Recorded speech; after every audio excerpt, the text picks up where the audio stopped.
ada keris legend karena dulu ada cerita di salah satu koran itu Nogososro Sabu Inten itu gimana itu? Itu jenisnya itu apa itu? Nah, Nogososro Sabu Inten itu kan sebetulnya dua bentuk dapur yang berbeda. Oh, bentuk dapur yang berbeda. Betul, satu keris Nogo, iya. misalnya kan Nogososro misalnya apakah dia lo 11 atau lo 13, terus kemudian satu Sabu Inten lo 13. Itu yang kemudian orang sering menggabungkan itu menjadi satu bentuk dapur, padahal itu dua keris sih. Dua keris yang berbeda. Itu dua keris yang berbeda. Konstruksi satu soal kepemimpinan, soal kekuasaan, satu soal bagaimana kejayaan.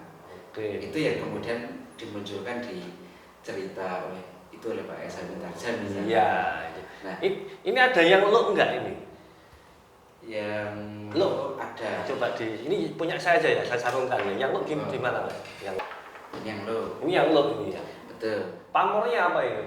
Ini pamornya kulit semongko. Kulit semongko. Jadi penamaan pamor, penamaan dapur, bentuk maupun kemudian pamor itu sebetulnya penamaan yang mengambil inspirasi dari alam sekitar. Kulit semongko, semongko itu kan satu hal yang sifatnya dulu tidak setiap orang mampu menikmati.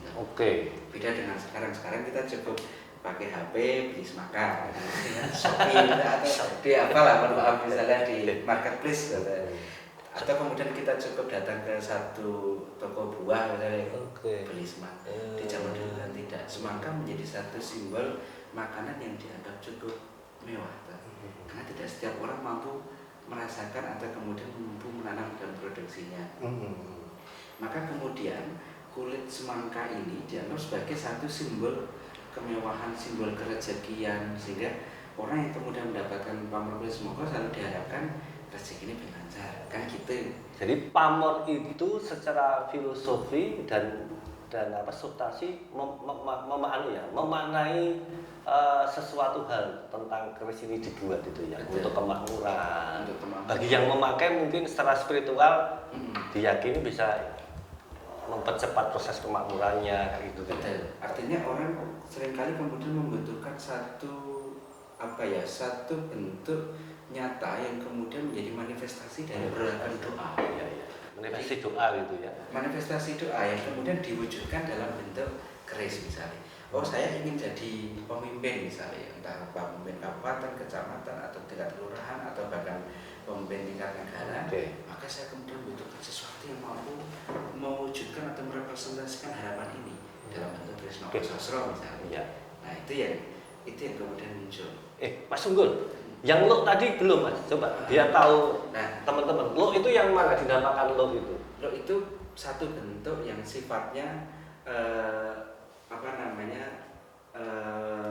meliuk-liuk gitu ya, meliuk-liuk. Lo itu kan meliuk. Nah, konteks cara menghitung. Cara menghitungnya dari sini. Dari ini ya. Betul. Di ada pertama, dua cara. 2, 3, 4. Ini 5 lo. Betul. 1, 2, 3, 4, 5. Cara kedua menghitungnya dari sisi cembungnya. 1, 2 dikali 2 tambah 1. Oh gitu. Iya. Pasti terjadi. Jadi ada dua cara metode. Metode ini metode penemuan baru sih. Saya ngira-ngira tapi itu terjadi. Nanti mau berproses jadi empu ini. Iya enggak. Tapi sama. Jangan akan menghitung lo yang cembung itu dengan hitung kali 2 tambah 1 pasti itu jumlah lo-nya. Daripada kita harus menghitung konvensional kan 1, 2, 4. Kan lebih mudah. Titik cembungnya 2, maka kemudian kali 2 tambah 1. Simpel kan? Simpel. Kita harus menyimpelkan sesuatu yang rumit itu. Tapi dari sisi penamaan, dari sisi struktur, dari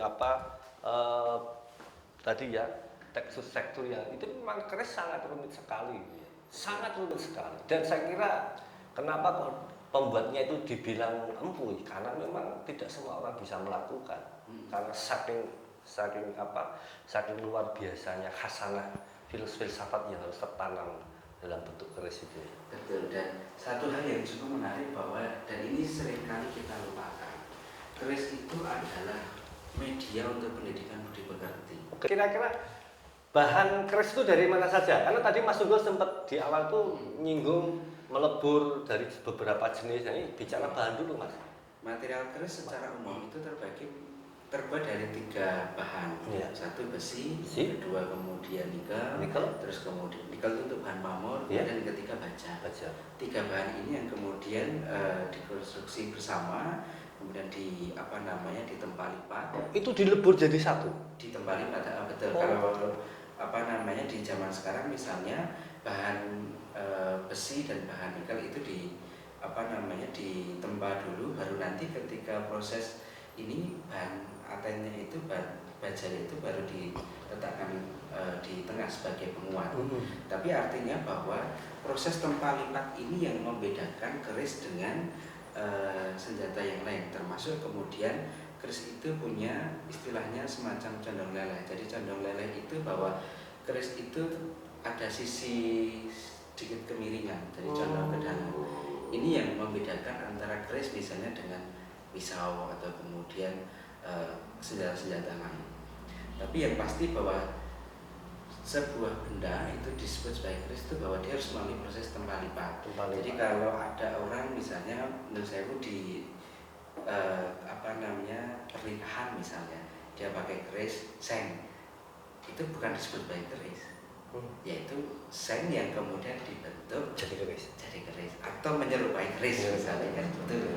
Nah, karena dia satu macam bahan dan kemudian dia tidak ditempa lipat. Itu yang cukup cukup jelas untuk membedakan itu. Nah, kembali dalam konteks itu kenapa kemudian dalam konteks filosofi misalnya ada jagat alit, jagat besar, terus kemudian ada konteks Bopo Angkoso, Ibu Bumi, terus kemudian Lingga dan Yoni dan gitu juga itu kan sebagai simbol kelamin, maaf, laki-laki pria, terus kemudian Yoni sebagai simbol perempuan. Itu kan kan banyak karena tempat tinggal dunia. Keris sebetulnya juga sama, jadi dia menyimbolkan sesuatu yang hubungannya sangat serasi, ada hitam, ada putih, yang ada konsep keseimbangan yang muncul.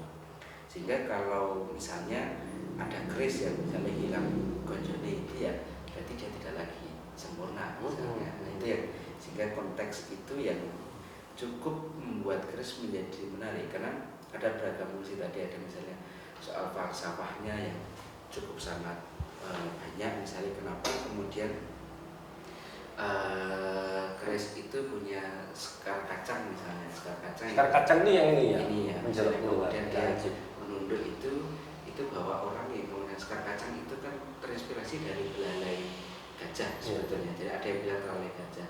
Belalai gajah itu terinspirasi misalnya dari di zaman Hindu kan ada Dewa Ganesha. Ganesha itu mencerminkan pengetahuan, mencerminkan sesuatu hal yang sifatnya berhubungan dengan kecerdasan dan lain-lain.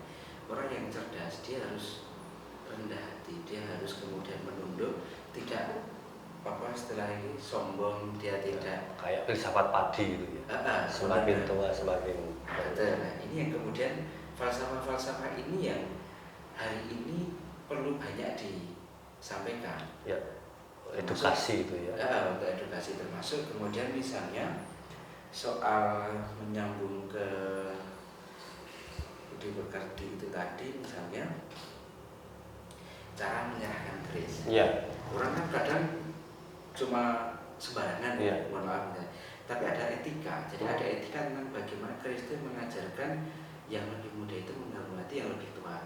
Saya lebih muda, jenengan sepuh kan gitu kan.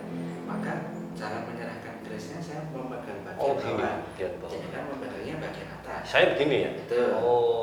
Sama dengan ketika jenengan menyerahkan keris ke saya, karena saya lebih muda maka jenengan memegang bagian atas. Begini juga. Jadi faktor usia juga ini unggah-ungguh itu ya. Yang tua posisinya di atas, betul. Yang muda menyerahkan dan menerimanya pun di bawah. Betul. Ada sisi-sisi penghormatan dan kemudian penghargaan. Nah, sisi-sisi itu yang hari ini kan mulai banyak luntur kan. Seiring kemudian perkembangan zaman orang kemudian kadang tidak lagi bosok misalnya istilahnya mempergunakan bahasa yang baik dan benar sesuai dengan tingkatannya, atau kemudian berperilaku yang tidak sepantasnya. Padahal dari keris ini mengajarkan banyak hal, termasuk kemudian tadi soal etika mereka bagaimana itu melakukan keris, termasuk keris ya jangan ditaruh di lantai. Kenapa? Karena ini dibuat oleh embung. Dulu dibuat oleh orang yang kemudian memang dia fokus dalam mengerjakan ini dengan doa, dengan berbagai prasyarat yang disimbolkan dalam bentuk misalnya bunga, dalam bentuk kelapa, dalam bentuk apa yang lain-lain yang kemudian dia didoakan dan lain-lain. Maksud kita kemudian menaruhnya di bawah. Ya. Kan kita tidak menghargai karya seseorang zaman dulu. Nah ini yang saya kira proses-proses ini yang hari ini mulai banyak terlupakan ya. di dalam konteks